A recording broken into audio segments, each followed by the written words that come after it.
relacionado con la parte de endocrinología, es decir, hormonas, y vamos a ver la primera hormona que va a ser la hormona del crecimiento, ¿ya? Entonces, que no está en el temario, pero y van a ver que es sumamente importante. Entonces, la endocrinología, estoy dejando acá, ¿de dónde estoy sacando la información? Es el Guyton, ¿ya? Es el Guyton. Igual las diapositivas las voy a subir. Entonces, las principales glándulas que vamos a tener, pues vamos a hablar de la secreción hormonal a partir de un eje. El eje hipotálamo-hipófisis glandular va a ser uno de los principales que vamos a ir viendo a lo largo del semestre. Eje hipotálamo-hipófisis glandular, ¿ya? Pero si bien vamos a ver la parte del páncreas, la parte de la glándula suprarrenal, la parte de las gónadas, la tiroides, la paratiroides, etcétera, etcétera, también vamos a tener otras glándulas que tienen la capacidad de secreción hormonal, como cuáles. Levante la mano, porfa. La glándula tiroides, paratiroides, glándulas. Estas ya las he mencionado, otras. Suprarrenal. Esta también la he mencionado. La hipófisis. No, también la he mencionado. Es un sinónimo. El páncreas también da. También lo he mencionado. Bien, técnicamente no es correcto, pero la parte gastrointestinal también tiene capacidad de secreción hormonal, ¿ya? Que esta va a ser diferente. Las hormonas van a tener funciones específicas relacionadas con el sistema como tal, ¿ya?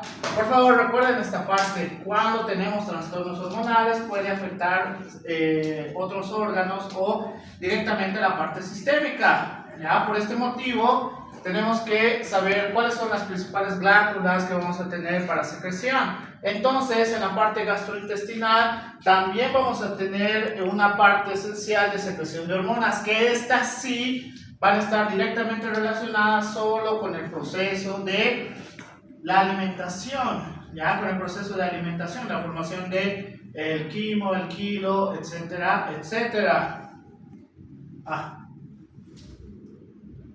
Dentro de los tipos fundamentales de hormonas vamos a tener tres, como que van a ser a base de proteínas y péptidos, a base de esteroides y derivados del aminoácido tirosina o aminotirosina.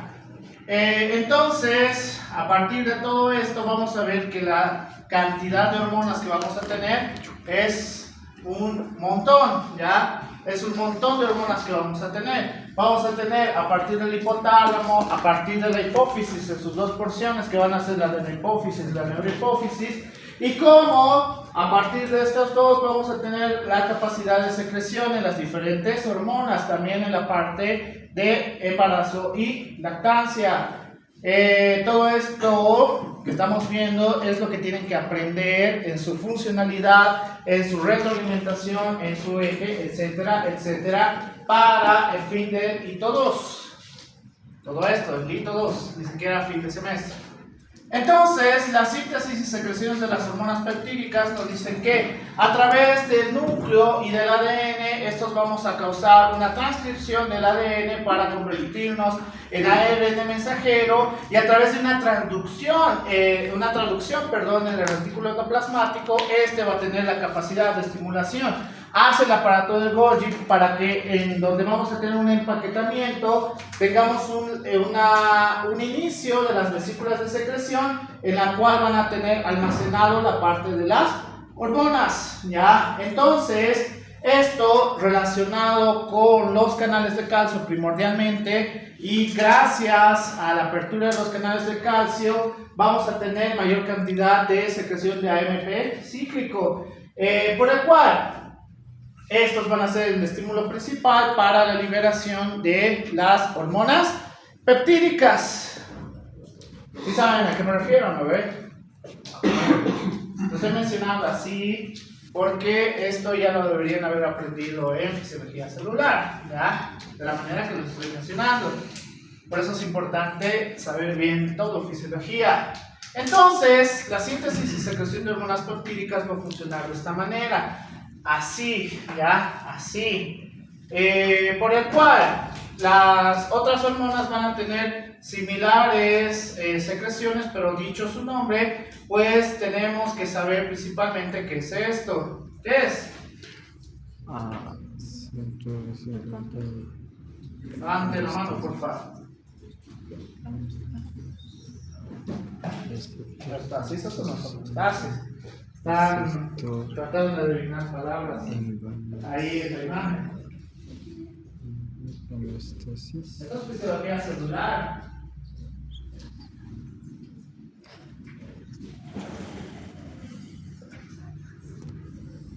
Fisiología celular, ¿cómo es? Todos ustedes saben fisiología celular porque han aprobado fisiología 1. Ya, ¿qué es la homeostasis? Doctor, ¿eso está relacionado con la retroalimentación? Ya, ¿qué es homeostasis? El equilibrio interno. Ya, el equilibrio del organismo en el medio interno, ya, interno, no se olviden esa parte porque no podemos hacer en la mayoría de los casos nada con la parte externa. O ustedes qué pueden hacer para cambiar la temperatura en el aula. Fogata. Nada realmente, ya. Entonces, el proceso de retroalimentación se va a explicar muy bien en este cuadro, en la cual, pues cuando tenemos una alteración de la homeostasis, por el cual hay un desbalance de la homeostasis, este va a ser el primer estímulo que vamos a tener, por el cual este estímulo de cambio en la homeostasis va a ser detectado a través de un receptor o de un sensor, por el cual este estímulo va a llevarse como información hacia un centro de control. Del centro de control vamos a llevarlo, vamos a tener un efecto, y este efecto tendría que volver a la normalidad, la homeostasis, ¿ya? ¿Por qué se llama retroalimentación?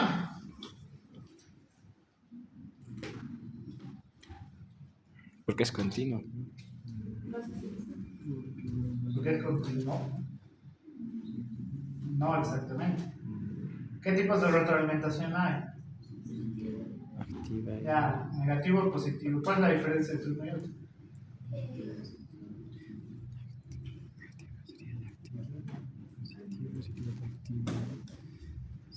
¿Alguien? Ahí.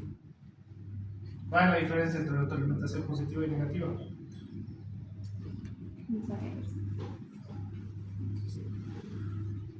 Ahí atrás. Sí. ¿Cuál es la diferencia entre retroalimentación positiva y negativa? Bien, van a estudiar mucho este semestre.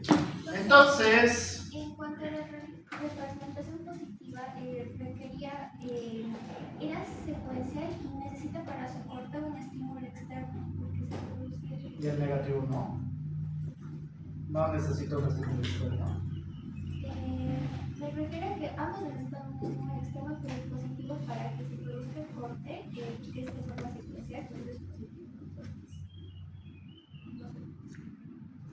No estás tan lejos, pero ya la retroalimentación negativa, el libro del Guyton te dice que la retroalimentación negativa, en teoría, el efecto vendría a ser negativo, pero que el efecto que vamos a tener va a tratar de solucionar el problema, ¿ya? Solucionar el problema, mientras que en la retroalimentación positiva el efecto en teoría es negativo, pero que este efecto puede ser constante, ¿ya? Constante. Entonces, el problema de la retroalimentación positiva es que este efecto constante puede llevarnos a la muerte.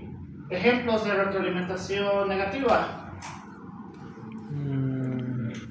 Levante la mano, por favor, no hable, no murmullen, porque no les entiendo lo que están hablando. Retroalimentación negativa. Elevado vascular cardíaco, ya, ahí hay muchos ejemplos. Uno podría hacer la regulación de la temperatura a base del sudor. Ya, no está mal. Retroalimentación negativa.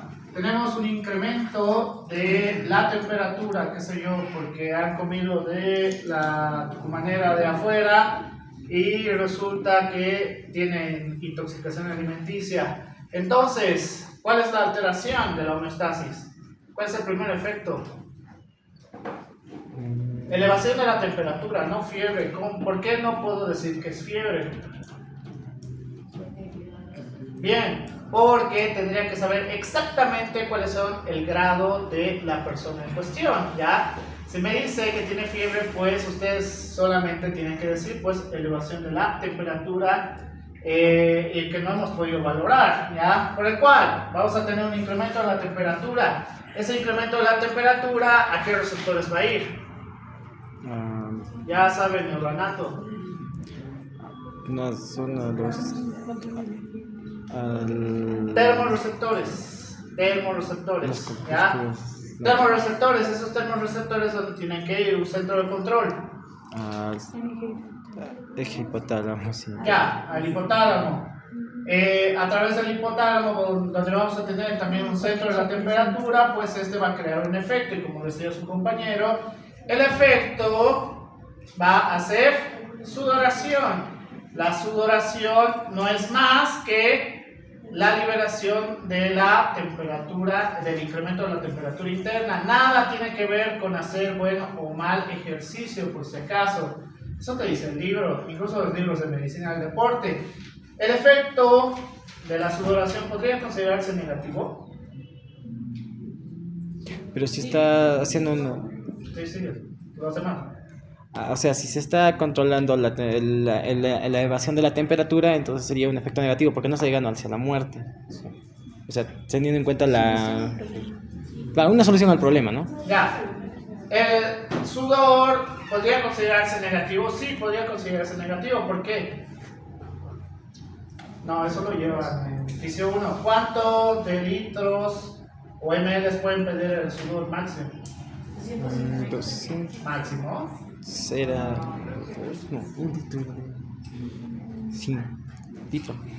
Litro.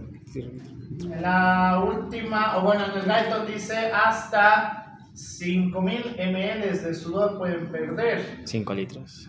5 litros. El jugador Hulk, que juega en Atlético Mineiro, creo en Brasil, pierde 3 litros de agua a través del sudor en cada partido, ya por la cantidad de masa muscular que tiene. Es decir, ¿podría considerarse un efecto negativo? Sí, por supuesto, porque podría darnos un desequilibrio hidroelectrolítico, ¿ya? De ahí va el efecto negativo, pero ¿vas a poder resolver el problema de la elevación de la temperatura? Sí, vas a poder resolver el problema de la elevación de la temperatura. Retroalimentación negativa. Un ejemplo de la retroalimentación positiva que está en el Guyton y en la mayoría de libros de fisiología. ¿Puede ser la contracción de la musculatura lisa del útero durante el parto? El parto, ¿ya? Bien, el parto. ¿Cuál es el problema del parto? Que igual lo vamos a aprender en este semestre. Durante el parto, el primer estímulo o la alteración de la homeostasis que vamos a tener, ¿cuál es? ¿No? Bien, dolor. A mayor cantidad de dolor, mayor contracción, ¿ya? Por el cual el dolor va a ser el que va a crear el desbalance, por el cual vamos a ir a través de nociceptores, de los nociceptores a través del centro de control. Y al detectar que este está relacionado con el proceso del parto, el efecto va a ser mayor cantidad de hormona. ¿Cuál hormona primordialmente? Para el parto, bien, oxitocina. La oxitocina va a incrementar las contracciones uterinas como tal, ¿ya? Pero para tener mayor cantidad de oxitocina, ¿qué tiene que pasar?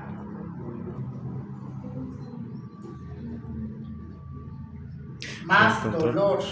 Por eso las primerizas, las que van a tener su primer bebé, pues su dolor puede llegar hasta 10/10. 10/10, ¿ya? Entonces, para tener mayor cantidad de oxitocina, ¿qué debería pasar? más dolor. Ese efecto, en teoría, es un efecto positivo porque necesitamos la hormona oxitocina para que siga y siga secretándose. Pero ustedes pueden morirse por que tengan un dolor insoportable. Sí, se llama shock neurogénico. El shock neurogénico pues nos puede llevar hacia la muerte. Por este y otros motivos, pues la retroalimentación positiva, si en teoría es un efecto positivo, irónicamente nos puede llevar hacia la muerte.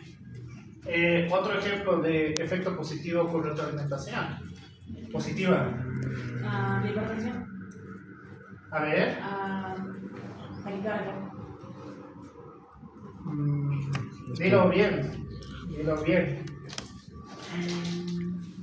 Aumento de la frecuencia cardíaca. En la hipertensión arterial no se aumenta en todos. ¿Sería la fiebre en el caso de la activa? No exactamente, les voy a dar el mismo ejemplo que les doy a todos porque supongo que se identifican con el ejemplo.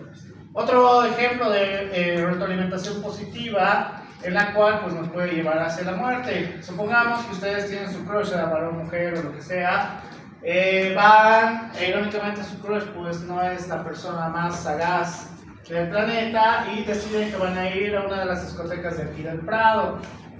Terrible idea, por el cual ahí se topan con alguien de la mala vida y te dice, Chojito, tienes un boliviano, y al negarte pues saca una navaja, te apuñala en el abdomen, por el cual, ¿cuál es el desbalance que vamos a tener en la homeostasis? La hemorragia, ¿no? Hemorragia. ¿Cuál sería el receptor específico que vamos a tener a través de la pérdida de sangre? La TNF, en este caso el factor tumoral. ¿Cómo? En las células endoteliales, pues estas llegan en este caso, llegan a dar un marcaje hacia los leucocitos, pero te voy a seguir. No, Ya. A nivel celular, endotelial dices, y el centro de control hacia dónde tiene que ir. Pero estas son inmediatas, no necesariamente van hacia el centro de control. El dolor sí sería irse al centro de control. ¿Cuál sería el efecto entonces? La vasodilatación. Constricción, ajá. Díganse, vasodilatación o vasoconstricción. Constricción. Ya. Cuando tienen una pérdida masiva de sangre, no solamente vamos a necesitar los receptores locales, también vamos a necesitar los receptores sistémicos, ¿ya? Cuando son receptores locales son heridas pequeñas, ahí sí, pero cuando hay pérdida masiva de sangre ya no es suficiente. El sistema renina-angiotensina-aldosterona aquí empieza a funcionar, ¿ya? ¿Por qué? Porque hay una gran pérdida de sangre. Entonces, en el centro de control pues va a estimular para la activación del sistema renina-angiotensina-aldosterona, por lo cual la finalidad relacionada con la parte vascular, principalmente con el óxido nítrico y la bradicinina, pues estos van a hacer una regulación de la parte vascular, en la cual va a ser una vasoconstricción. ¿Para qué necesitamos la vasoconstricción? Para que haya menos pérdida de sangre, en este caso, ¿no? Restauración de restauración de los sistemas En realidad, esa vasoconstricción es para aumentar la resistencia vascular periférica y por ende aumentar la presión arterial por esa disminución de carga. Ya, ¿qué está buscando el organismo? Está bien, pero ¿qué está buscando? Contraer, que se libere venoso. Que, como se dice, aumente la presión para que pueda bombear bien el corazón. O sea, si a mí me apuñalan, ¿mi cuerpo puede parar la hemorragia? Lo que hace es disminuir. Ajá. En realidad, lo que el cuerpo va a tratar cuando empiece a haber una disminución de la oxigenación a nivel celular y en diferentes tejidos, la vasoconstricción está dirigida principalmente para los tejidos blancos no se queden sin oxigenación, ¿ya? ¿Por qué? ¿Qué va a pasar si no hay oxigenación a nivel del cerebro, pulmones, corazón y demás? Necrosis. Paro cardiorrespiratorio, ¿ya? Entonces, por este motivo, principalmente trata de que a través de esa vasoconstricción va a incrementar el flujo, pero esta vasoconstricción irónicamente puede hacer que los vasos, como hay un incremento de los flujos, también tengamos una pérdida mayor si se vuelve, o bueno, no crónico, la palabra no es correcta, no es crónico, si esto sigue más allá de 5 minutos, ¿ya? Si sigues así y ni siquiera han puesto presión en la pobre persona, en menos de 5 minutos va a fallecer, ¿ya? Porque irónicamente el efecto es positivo, ¿ya? Todo lo que está haciendo el cuerpo es positivo, pero también nos puede llevar mucho más rápido hacia la muerte. Retroalimentación positiva, retroalimentación negativa. ¿Preguntas? Dígame. ¿De cuál? O sea, el estímulo de tomografía, el receptor sería. Ya, receptores locales vasculares, ¿cuáles son? Las interleucinas. Ah. Receptores. Receptores a nivel del tejido endotelial. Alfa y beta. Ya, alfa y beta, está bien. Estos van a, de manera local, van a ya sea activar la bradicina o el óxido nítrico, depende de que quiera el organismo. Así que igual tiene que ir a un centro de control para la activación del sistema renina-angiotensina aldosterona y después empecemos a liberar qué hormona, también relacionado con esto. ¿Qué hormona? ¿Qué? Hormona antidiurética. Hormona antidiurética. Transporte de hormonas, vamos a tener hormonas hidrosolubles y hormonas esteroideas.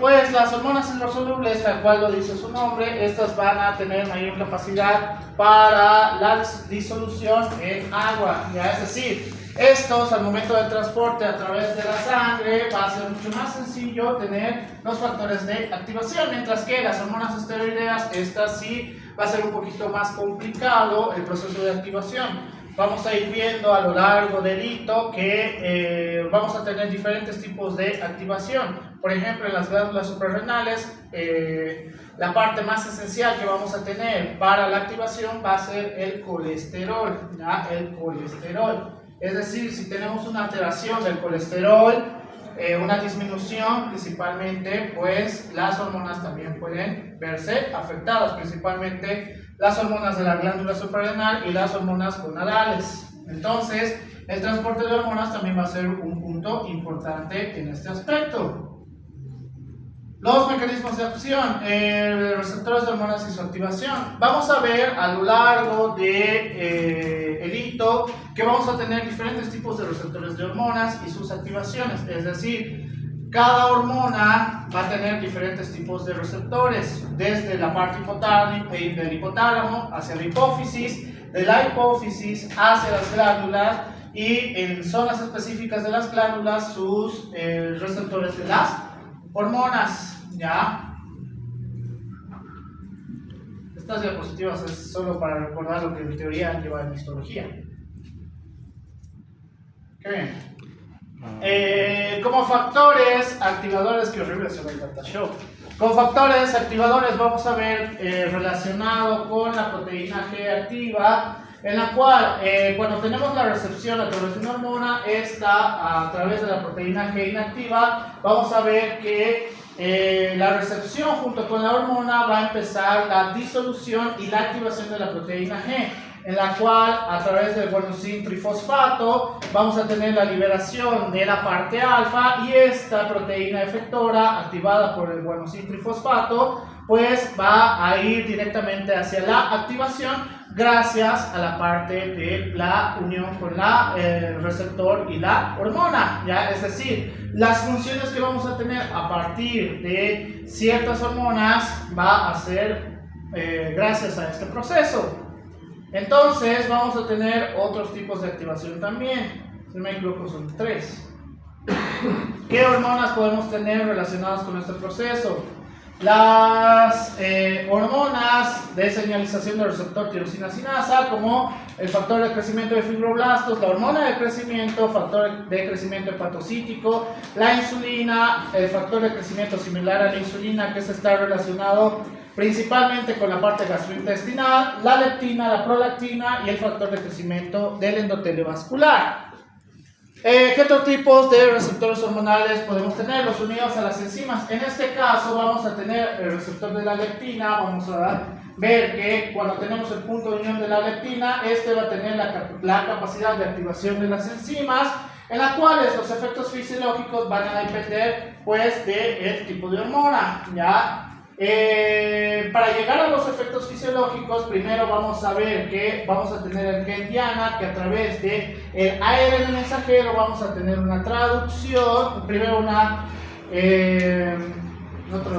transcripción, gracias, primero una transcripción y posteriormente una traducción, en la cual gracias a este proceso de activación vamos a tener los efectos fisiológicos, es decir, activación de enzimas y a través de la parte del ADN y el ARN mensajero, ¿ya? Los receptores de hormonas unidas a las enzimas, no me acuerdo si hay, no hay cuadro.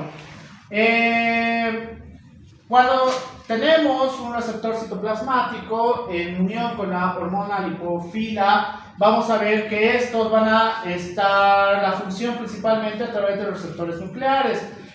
Cuando tenemos el complejo hormona-receptor, estos a través del ADN vamos a hacer el proceso de transcripción en el elemento de la respuesta de la hormona para tener el ARN mensajero. Posteriormente, a través de un proceso de traducción, vamos a tener la formación de las proteínas y que puedan tener la parte individual de los ribosomas, por el cual esto va a llevarnos a un proceso de activación y función de ciertas hormonas, que lo vamos a ir viendo poco a poco, ya que lo vamos a ir viendo poco a poco. Es más, repaso de histología, en teoría deberían haberlo llevado así, según el Guyton.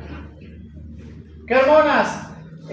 Angiotensina 2, calcitonina, catecolaminas, corticotropina, gonadotropina choriónica humana, el glucagón, hormona estimulante del folículo, hormona estimulante de la tiroides, hormona liberadora corticotropina, la hormona liberadora de la growth hormone, la hormona luteinizante, la hormona paratiroidea, la secretina somatostatina y la vasopresina, o también llamado hormona antidiurética. Bien.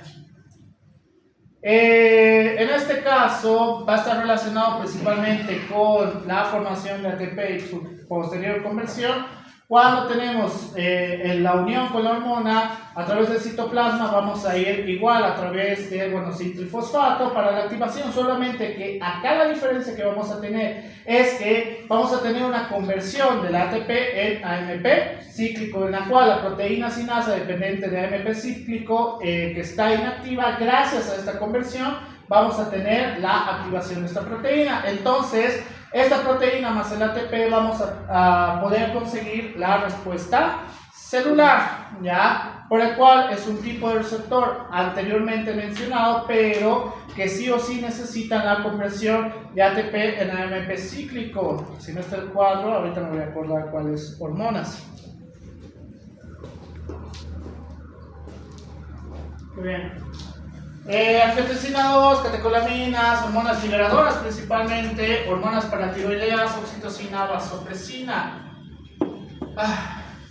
Entonces, dentro de las hormonas peptídicas, cuando estamos en su unión con su receptor, la proteína G va a ser muy importante y a través de la membrana celular para la conversión en fosfolipasa C, estas van a ser importantes que a través del citoplasma tengamos igualmente el proceso de activación de la proteína sinasa C inactiva para la conversión en AMP cíclico en proteína sinasa C activa, ya que igual nos va a llevar a la respuesta celular. Pero la diferencia que vamos a tener en este tipo de hormonas es que vamos a tener un estímulo de el calcio que tenemos a través del retículo endoplasmático, tengamos una liberación y activación de los canales del calcio.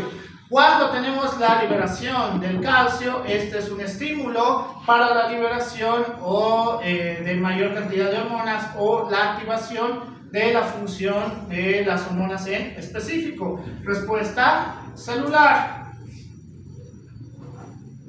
Ya. Si bien dentro de la mayoría de casos en la parte de la sangre vamos a tener la capacidad de identificar un montón de hormonas, por ejemplo en el caso de la aldosterona necesitamos la radioinmunoanálisis para determinar no la cantidad como tal, ya no la cantidad de las hormonas, sino que la funcionalidad de estas. ¿Por qué? A mayor concentración, ¿qué debería pasar? Mayor funcionalidad, ¿ya? Mayor funcionalidad. Pero puede ocurrir que a pesar de que tengamos una mayor concentración, la funcionalidad vaya disminuyendo. Muy común, ¿en qué tipo de hormona se les pasa por la cabeza? Bien, la insulina, o también llamado resistencia A la insulina. a la insulina. La inmunoabsorción enzimática, este es otro tipo de proceso para poder identificar si tenemos alteraciones, ya sea en la parte de la secreción o en la parte de los receptores. Lo menciono porque Guyton dice que es sumamente importante y estoy seguro que en Estados Unidos todavía ya lo están haciendo. Acá es sumamente raro que pidan radioinmunoanálisis, ¿ya? ¿Por qué? Número uno, solo conozco un lugar que hace radioinmunoanálisis y es sumamente costoso, ¿ya? Los endócrinos piden, pero cuando es la última opción que tienen, porque si solamente tiene una alteración primaria de cualquier tipo de hormona, pues solamente necesitas análisis de sangre y ya. En el caso de la inmunoabsorción enzimática también, si ya no sabes qué más pensar para determinar cuál es su alteración hormonal, pues puedes pedir cualquiera de estas dos. No he acabado por si acaso, esta es la primera parte. Preguntas, ¿cuáles serán? Bien, 30 minutos. Entonces, después voy a hablar primero de esto. Equilibrio energético. Ahí está, por si acaso, para que vean que mis diapositivas normalmente suelen ser no tan amplias, porque la mayoría son dibujos, porque yo ya los conozco a los estudiantes y conozco, qué sé yo. Lo más importante de la hormona en cuestión es la parte de la absorción. ¿Y qué van a hacer? Estudiar solo mis diapositivas. Si estudian solo mis diapositivas y no han entendido lo que les he explicado, tienen que volver a leer el libro. Esa es la trampa que yo hago. Entonces, ahí están los capítulos, son 3 capítulos del Guyton. Esta explicación. Entonces, dentro de las características del equilibrio energético, vamos a hablar del equilibrio dietético, ya dietético dice ahí, dietético, en la cual necesitamos una cantidad adecuada de proteínas, grasas e hidratos de carbono. ¿Quién me dice qué es lo que no deberíamos tener en nuestra alimentación? Ya, ¿quién dice otra cosa? ¿Qué más? Aquí dicen hidratos de carbono. ¿Qué más? ¿Qué no deberíamos tener en nuestra alimentación? Grasas saturadas. Grasas, aquí dicen grasas. ¿Qué más? ¿Qué más se les ocurre? ¿Qué más les han enseñado? Por eso les estoy preguntando. ¿Qué? Ya, ahí dice algo más específico. Grasas saturadas. ¿Qué más? Ya, número 1, las proteínas, ¿para qué te servirían dentro del equilibrio dietético? No exactamente. Bien, a nivel celular y a nivel gastrointestinal, las proteínas no solamente están relacionadas con alimento hacia la parte muscular, sino también puede estar relacionado con equilibrio a través de las fuerzas coloidosmóticas, o también puede estar relacionado con un tipo de transporte, ¿ya? O para activación de ciertos canales, por el cual las proteínas son sumamente importantes, no solamente para músculos, muy general, ¿ya? Grasas, hay que saber diferenciar, grasas buenas, grasas malas. ¿Cuáles tienen grasas buenas? La palta. Todos conocen esa. Se ha vuelto muy Aceitunas. famosa. Aguacate. Es lo mismo La que la... mayoría de semillas, ¿ya? Las de girasol. Chía, nueces, etcétera, etcétera. Todas esas van a tener grasas Avellanas. buenas. Eso significa que no deberían comer mantequilla, yogur, etcétera, etcétera. No que... O sea, sí, pero no. Ya, sí deberían comer porque también necesitamos niveles adecuados de colesterol, ¿ya? Y cuando vayamos aprendiendo de las hormonas van a ver que el colesterol es importante, no es como hace 30 años creo, 2025, 30 años aproximadamente, han satanizado el colesterol, por eso decían no coman huevo, no coman mantequilla, etcétera, etcétera, un montón de cosas, lo cual después descubrieron que estaban totalmente equivocados, ¿ya? Hoy por hoy, ¿qué es lo que sanatizan? Hidratos de carbono. Hidratos rastros. Para tener energía, necesitas hidratos de carbono, ¿ya? Carbohidratos. Sí. Carbohidratos, energía. No puedes obtener energía o la cantidad de energía necesaria de otro tipo de alimento, no se puede. Es la misma discusión que alguna vez mi paciente vegetariano me dice que la carne puede ser reemplazada por NX cosa. Yo me baso en libros, no en opiniones, ¿ya? Por el cual carbohidratos, energía, igual a energía. Si no consumes carbohidratos, la cantidad de carbohidratos necesaria para la actividad que tú haces, te vas a terminar desmayando porque no tienes la capacidad de formación de glucosa, ¿ya? Ni de ATP. Mismo problema con no consumir carne, vas a tener déficit de hierro a la larga, seas varón o seas mujer. Entonces, si ustedes pues son veganos o solo hacen fotosíntesis para alimentarse, eso es su problema. Yo aquí les voy a enseñar lo que dicen los libros de fisiología, ¿ya? Por el cual los hidratos de carbono también forman parte esencial del equilibrio dietético que vamos a tener, ¿ya? Por el cual una comida bien balanceada no solamente es para que ustedes se vean bien o se sientan mejor, sino que a nivel celular esta va a tener una relación sumamente importante para tener la homeostasis, ¿ya?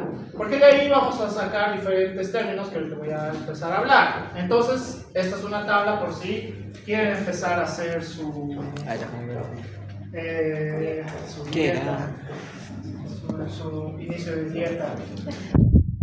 Entonces, creo que no les he dicho, no me acuerdo. Tengo especialidad / maestría en medicina del deporte, ya sé que yo me dedico a estas cosas. Equilibrio dietético, podemos tener dos extremos en las cuales pues relacionado con la obesidad directamente o con la desnutrición / malnutrición, ya. El desequilibrio dietético nos puede llevar a cualquiera de estos extremos, recuerden, extremos, por el cual no solamente tenemos que pensar en este paciente, que en la mayoría de los casos solamente pensamos en este paciente, también tenemos que pensar en este otro paciente, ya, para determinar qué se puede hacer a base del equilibrio dietético para que vuelva a la cantidad de peso que debería estar, ya sea de este a lo normal y de este a lo normal dentro de su característica. ¿Qué método tenemos para determinar el consumo metabólico? El cociente respiratorio y la eliminación de nitrógeno. ¿Por qué el cociente respiratorio? Ya he llevado fisiología respiratoria, ¿no ven? ¡Qué bien! Cociente respiratorio. Cociente respiratorio. Señorita, ¿qué pasa eso? Está aquí, no me acuerdo si lo he puesto. Debe estar más adelante. Ya, ¿cómo puedo determinar el consumo metabólico? A grandes rasgos. Actividad física. ¿Por qué el cociente respiratorio? Porque dependiendo de la actividad física que hagan ustedes, van a necesitar más o menos energía, ¿ya? Esto se resume en el consumo metabólico. Entonces, ustedes representarían en una escala general, que utilizan los médicos generales, un consumo metabólico bajo, mediano o alto. Mediano. Sin miedo a equivocarse. Mediano. ¿Por qué mediano? Porque no hace bastante ¿Por ejercicio. qué no bajo? Porque hace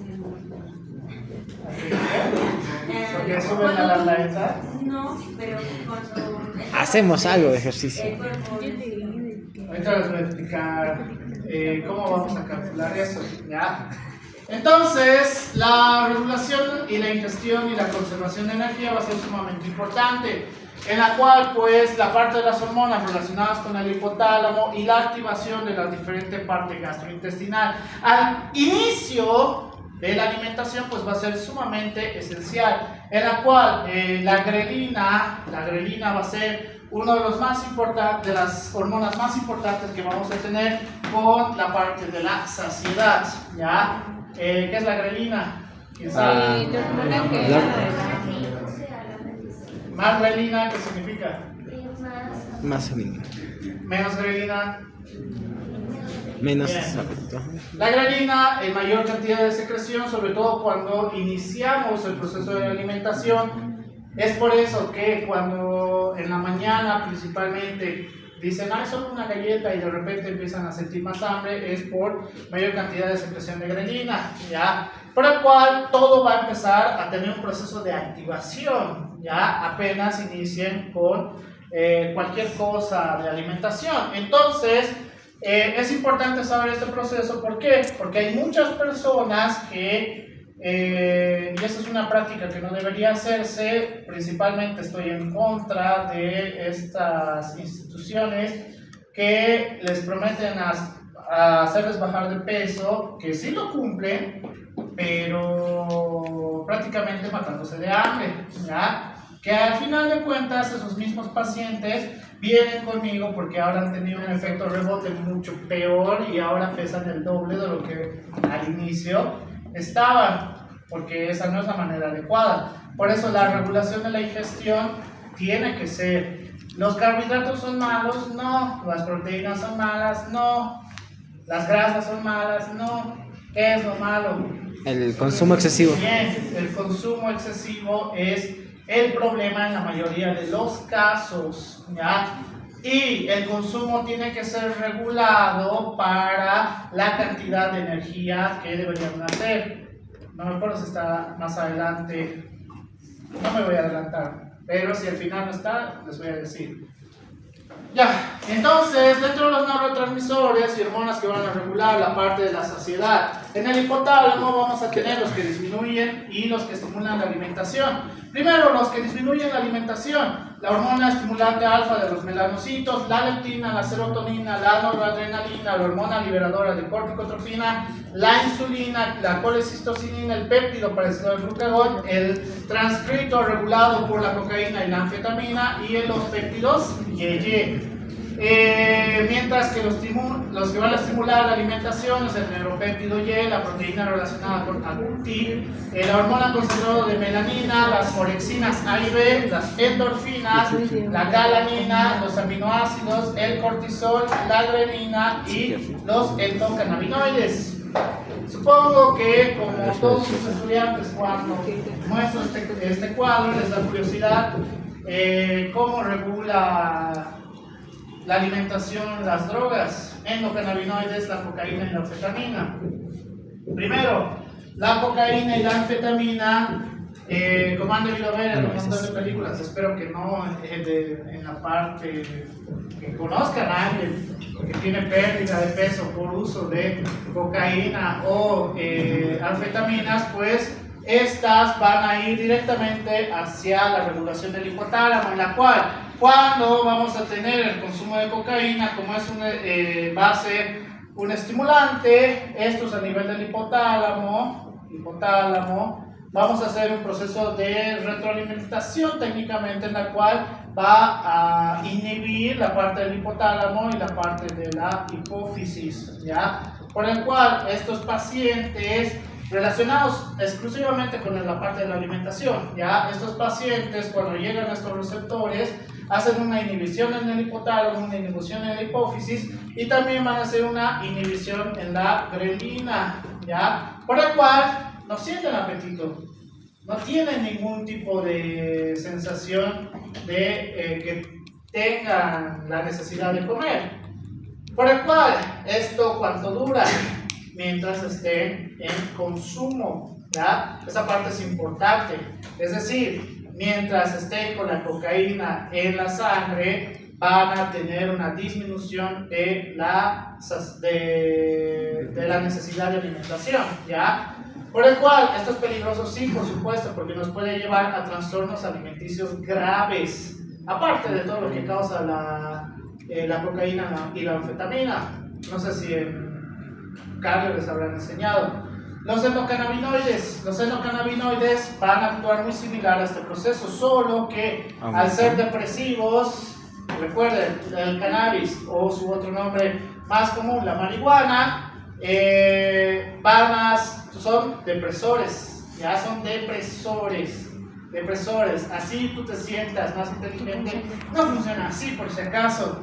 Ya tenemos una larga data de qué causas y trastornos les van a causar el cannabis. Entonces, relacionado con la parte de mayor cantidad de alimentación, hace totalmente lo contrario de la cocaína, ¿ya?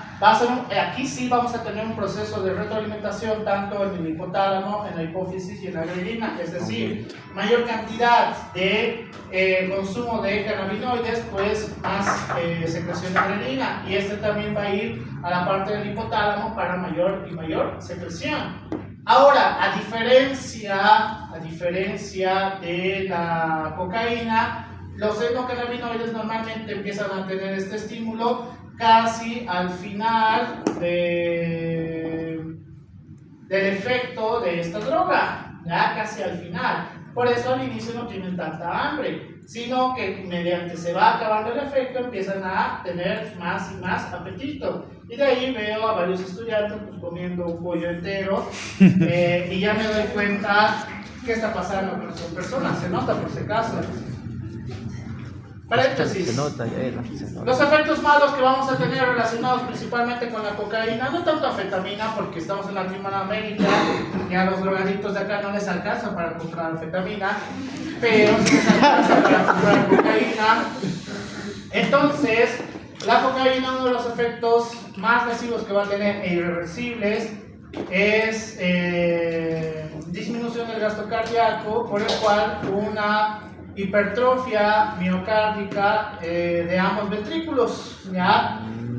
Es decir, si ustedes conocen a una persona que tiene larga data de consumo de cocaína, probablemente tiene alguna lesión a nivel cardíaca, ¿ya? A mis internos siempre les enseñaba, y cuando llegaban, irónicamente en su hospital sí llegaban varios consumidores de diferentes sustancias, por efecto tóxico obviamente, entonces les hacíamos un electrocardiograma a los que consumían cocaína y teníamos un montón de alteraciones y ellos estaban contentos porque podían aprender.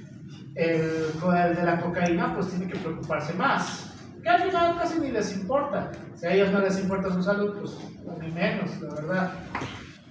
Si tienen que dejar de consumir, pues se les dice y normalmente sigue consumiendo, por el cual a estas personas les va a dar cualquier rato un infarto agudo del miocardio, porque están grandes los ventrículos que ya no puede hacer la contracción. Endocannabinoides, estas sí, por ese efecto empiezan a alterar las hormonas. Un consumo crónico de cannabinoides en los varones hace una disminución de la testosterona, por si acaso, ¿ya? Por el cual puede crear impotencia sexual en los varones. En las mujeres puede crear una alteración en la parte de la menstruación, ¿ya? Es decir, puede empezar a crear mayor flujo, o sea, mayor cantidad de pérdida de sangre, o que los días se extiendan, o viceversa. Así funciona esta parte por el estímulo que vamos a tener en la parte del hipotálamo y en la parte de la adenohipófisis. Entonces, pues ninguna droga es buena como tal, ¿ya? Yo no consumo ni alcohol, ni tabaco, ni casi nada, porque entiendo de fisiología y pues sería estúpido que yo consuma cualquiera de estas cosas, por si acaso. ¿Alguna pregunta relacionada con eso? Ancha. Bien. Siempre les gusta saber sobre eso, no sé por qué. Entonces, Dentro del control neuronal que vamos a tener principalmente en receptores a través del tercer ventrículo, es decir, los centros de control que vamos a tener, cuando tenemos la primera ingestión de alimentos, pues vamos a ver que la grelina es la que vamos a tener mayor cantidad de secreción, esto es a nivel del tercer ventrículo. En estos receptores en específico va a hacer que el estímulo sea mayor cantidad de ingestión de alimentos, pero cuando ya sobrepasamos la ingestión de los alimentos, estos van a hacer una inhibición, ¿ya? Van a hacer una inhibición de esta neurona. ¿Para qué? Para que la grelina empiece a tener una disminución y por el cual a través de las neuronas, a través de estas neuronas en el tercer ventrículo, vamos a tener una reducción de la ingestión de los alimentos, normalmente relacionado con la saciedad, ¿ya? Es decir, yo tengo saciedad y voy a tener una disminución de la ingestión de los alimentos.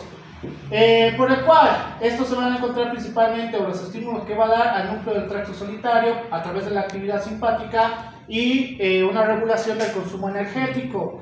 ¿Cuál es el problema? Pues la parte de estimulación de la ingestión de los alimentos es mucho más intensa en relación a la inhibición del consumo de los alimentos. En la parte de inhibición o estimulación también puede tener una disminución de secreción de insulina, un aumento de secreción de leptina y una disminución de la colecistocinina, ¿ya? Ahora, creo que eso no lo he puesto en ninguna diapositiva. ¿Cuál es la diferencia entre hambre fisiológica y hambre psicológica?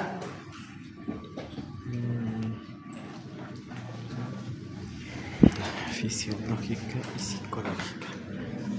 La fisiológica es... La hambre psicológica es de mi mente. En este caso, la fisiológica sería por un estímulo de, ¿cómo se llama? Del hambre, ¿no? En pocas palabras sería por tratar de ganar, en este caso, nutrientes, mientras que el psicológico sería por tratar de llenar un vacío haciendo algo, en pocas palabras, ¿no? No hay otra forma. No vacío per se, esos son trastornos psiquiátricos. Pero se puede llegar a un trastorno. Ahorita les voy a explicar. No, porque ustedes tienen hambre psicológica en un punto del semestre, aunque no se den cuenta. A final de semestre. Pues todo que nos aguanta. Primera, No me alcanza. hambre fisiológica. Hambre fisiológica.